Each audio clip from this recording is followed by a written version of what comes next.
팀이 저 빠져 옛날 그러나 덜 요즘 나더니 이거 정말 배워는 패밀리야. 그런 데서 유튜브 집에라는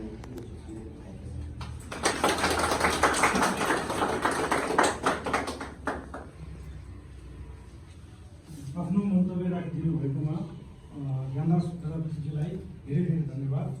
मन्तव्यकै क्रममा अब हाम्रो प्रमुख अतिथिको रूपमा माननीय श्री सुश्री धनेश्वरी प्रजापतिलाई आफ्नो मन्तव्य राखिदिनुमा हार्दिक धन्यवाद।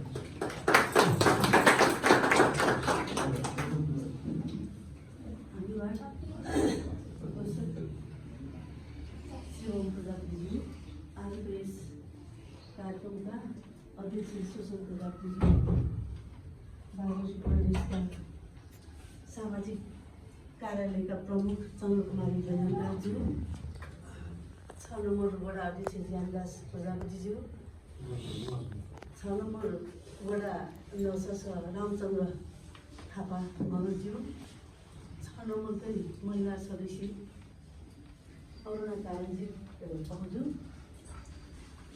मणिपुर छिमेका सशक्त बाजा वादक धरोहर आदरणीय श्री गोपाल बा, पहिला गुरु कृष्णबहादुर दाई, प्रेम दाई, चन्द्रभक्त दाई, चन्द्रकृष्ण दाई, बालकृष्ण दाई, अनि सल्लाहकार चन्द्रकृष्ण प्रजापति दाई, यहाँ सुनिल पनि गुरु, प्रशिक्षार्थी भाइ बहिनीहरू उपस्थित सम्पूर्णमा जोजोरोपा नमस्कार।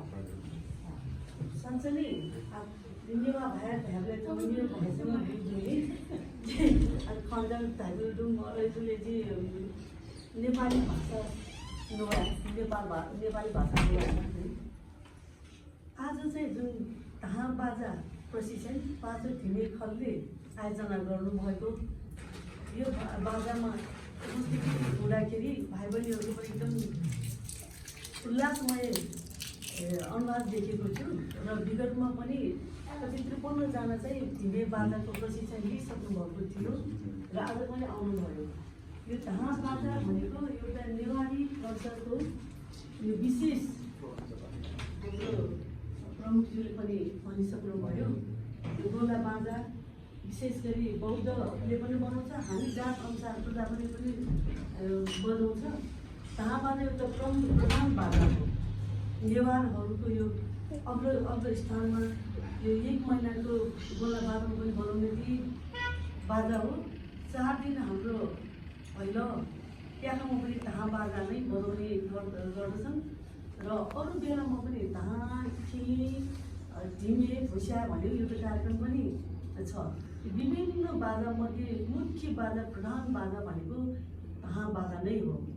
धाम कसरी सिक्ने, कसरी आफूले सिकाउने त्यो आफूलाई थाहा होला, गुरुहरूलाई पनि थाहा होला।